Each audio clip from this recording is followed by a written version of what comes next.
Hello there, and welcome to EstiQ Media podcast, EstiQ Media website, which are the two that you love to watch or listen to. Here, this is it. Now, this is one of the video reels we're going to be having, or you're going to have access to on EstiQ Media. My name is Esther Wachukum, alright, founder of EstiQ Media, and with me is Kingsley. Yes. But you can call me Mr. KID.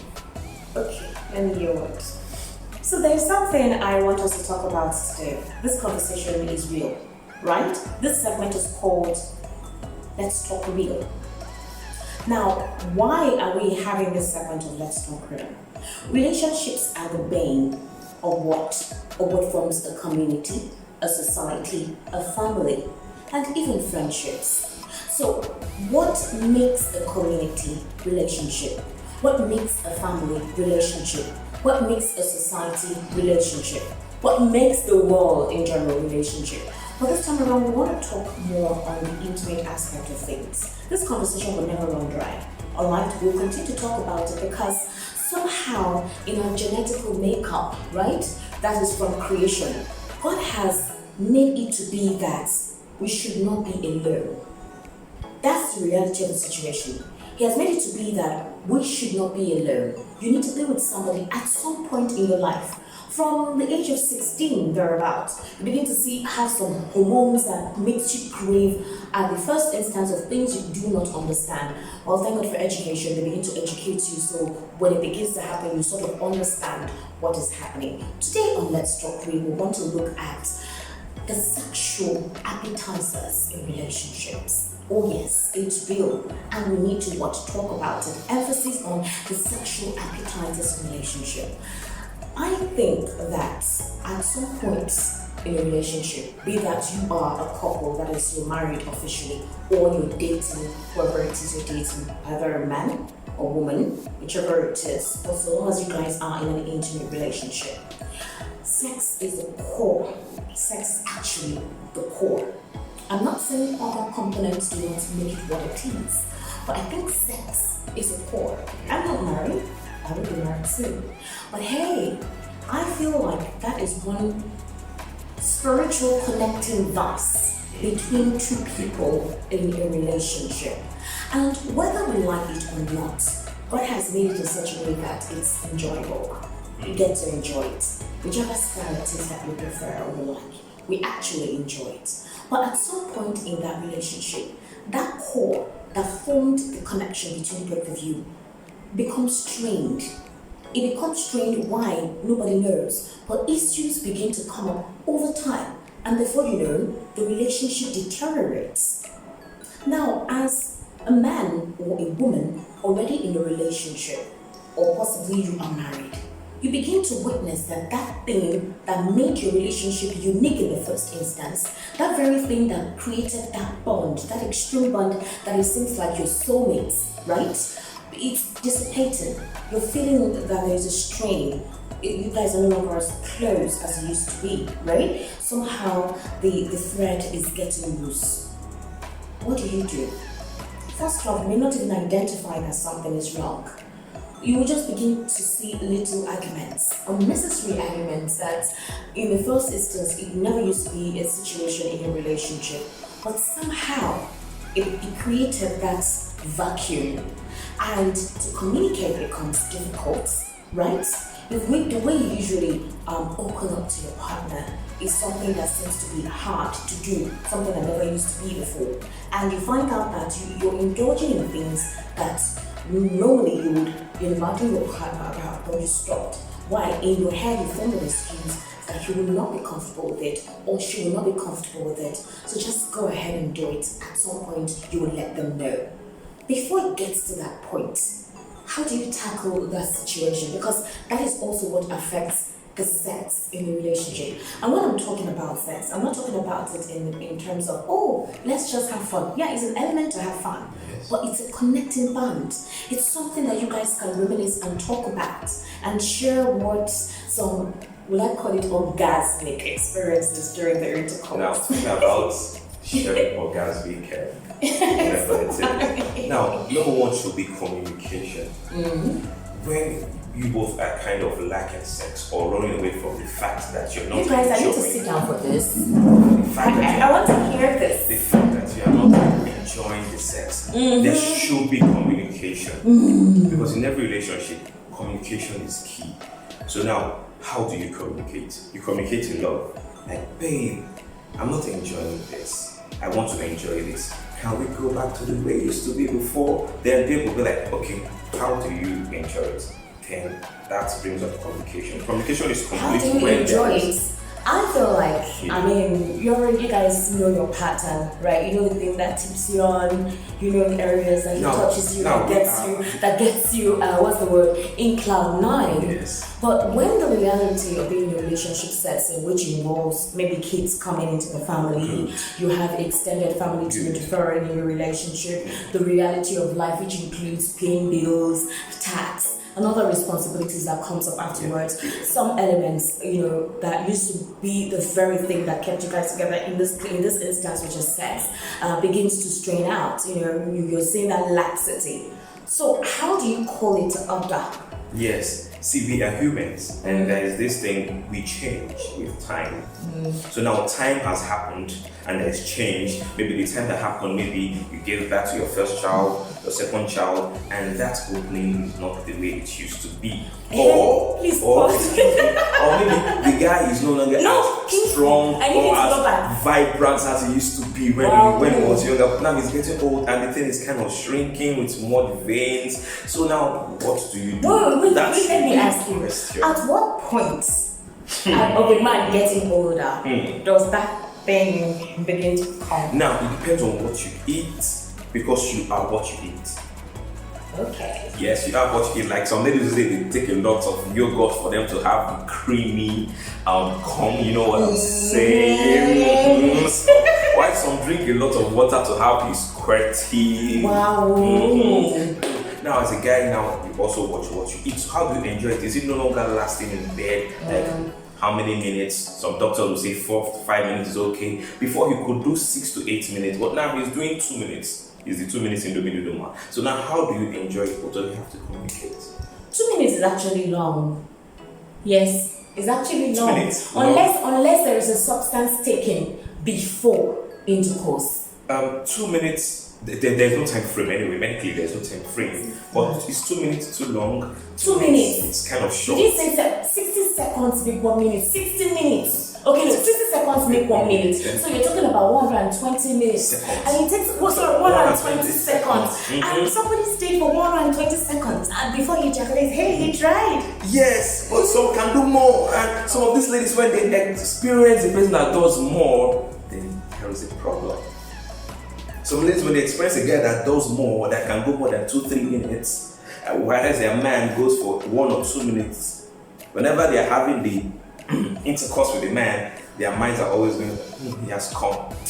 If it was Mr. Lagbaja, it would stay so let me just finish so that I'll go and satisfy myself. So now that's where the problem is. You communicate. Honey, you're no longer lasting in bed the way. What do I get for you? What would you want to eat? What would you want to have? I want it the way it used to be when we were dating. So that's going back to the topic now. It's meant to be pleasurable, enjoyable, it's spiritual and all of that. But should you now use it to torture your partner when he or she is not enjoying it the way it ought to be? Alright, so there are permutations that start in relationships where some sexual, will I call it variance. Some persons will say, oh, we don't want to try that sexual variant, either because the church says that, no, you don't do that, or you feel it's too extreme.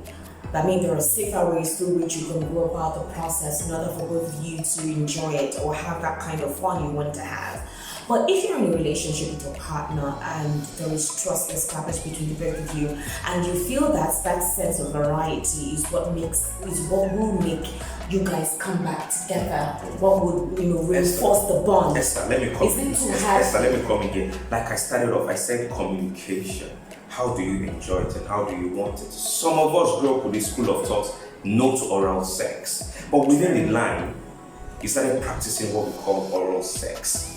And there's a guy that would say, if you don't give me head, I might not be able to enjoy it. What is head? Come on. Okay, oral sex. Oral sex, like the blow job, which we used to know. But there are some ladies who say, no, babe, I don't like kids. I don't like a guy putting his tongue or his mouth or his head beneath me because I feel that place isn't safe or hygienic or medically viable for someone to dip his head. And some would say, I might faint out of ecstasy. I might faint out of too much excitement. So because of that, please don't put your tongue there. But you need to find your reading. You need to find your mojo.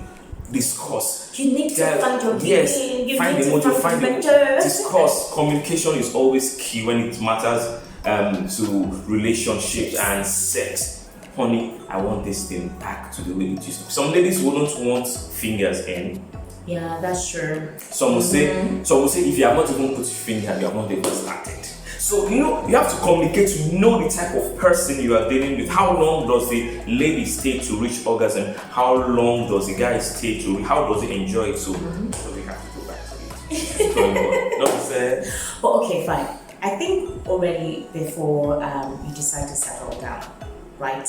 That aspect of the relationship has already been established. Should be discussed. No, that aspect of the relationship has been established because that is what got you guys to start living together in the first place. That's what got you guys to get married. There are some certain conversations that you have had body-wise in the process for you to know that this is how she likes it or this is how he likes it. But if you recall at the when we started the conversation, we talked about the fact we were referring to persons who were already in a relationship. And then somehow they're beginning to realize that unnecessary events are creating a strain in the relationship. And the very thing they usually do, or the very thing they enjoy doing, which is, having coitus, let's use coitus, has become a difficult activity to engage in. And at some point, I'm coming, because that's basically what started off this conversation. This is Let's Talk Real on EstiQ Media, right? So we had already established that this man and this lady are in a relationship. Either they're married or they're dating, but the thing is, sexual activities goes on between these two people. At some point in the relationship, either after childbirth or after possibly 2 or 3 years, maybe no kids, but somehow you begin to realize that the very thing which was the core of the relationship, the very thing which kept you guys very bonded, that spiritual component, which is actually what sex is all about, there is a strain in it, either due to events, personal events, life in general. How do we circumvent and come back? All right, okay, the conversation has been had earlier when you guys were together, but now a lot of other things have transpired between both of you. You mentioned the fact that there is change. People change. Change has occurred. The man you were at the inset of the relationship is no longer that man. And the woman you were, right, at the initial instance of the relationship, you're no longer that woman because you have changed. Yes. Events have taken place in the relationship. You both have grown. So, but if the growth is leading to a strain in the relationship, how do you come back? How do you revitalize the very thing that made your relationship big? Good. Now, that question is a very good one. First, you have to go back to the drawing board. Why did I like this woman before? Was it because of sex? Was it because of procreation? Or compatibility? It still comes down to communication. So why did I keep it? What was it we used to do before? Or how did we used to enjoy it before that we have to go back to? So if this is what we are lacking or what we are missing, please can we go back to it? Was it the way you used to? So please let's go back to it. Because now a lot of religious denominations frown at sex before marriage, and some also frown at some sexual varieties, the way you would put it, to say no anal sex, no oral sex, and no this. And some people, let me just say, some people are gullible. They'll go by it and hold it firm like the Rock of Ages and say, my pastor said this, my reverend said this, and now the guy is beginning to see this in another way. Now the guy is beginning to see this in another way, and that one is unrestrained and is giving it to him. I'm giving you back to back. So now, what would you do? And you are there looking at your man. Just like you said, the gap, Abby. Yes. The gap is becoming wider. But to another person, It's getting closer. Closer and closer. So what do? Now, when it comes to the woman, please sacrifice. Some people say fools fall in love. Yes, both of you are in love, so fools fall in love. So sacrifice your happiness or your joy or whatever to get your man back. Honey, is this what you want? I'm going to do it. Is this how you enjoy it? I'm going to give it to you. If I don't practice it, can do some practicing. I bet it. They say the older the wine, the sweeter, the tastier it becomes. So when the man begins to see this back in his wife, I'm telling you, the more he goes closer to his wife, the more he shy away from, Okay, so that's the first segment right here on Let's Talk Real. We intend to have more segments either via video like this or podcast, but it promises to be very engaging and we get to disclose issues that we ordinarily would not talk about. But this is the outlet through which you can do that. So send us a comment, right? Tell us precisely what experience have you had.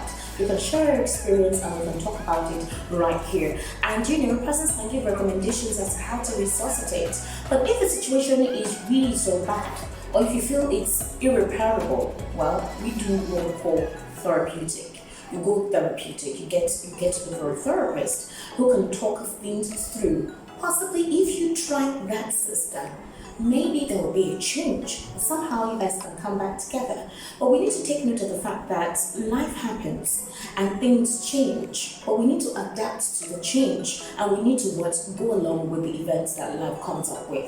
So in other words, let's not lose the things we love and people we love in the process in the process we're trying to trudge on, in the process that we're trying to cope. We must remember, like he said, what is your priority? Go to the drawing board. What was the very first thing that endeared you to this person? And how do I rebuild that? How do I reconnect and bring back that very element that made us what we become today? My name is EstiQ and this is Mr. KIB. Sit you right here on EstiQ Media.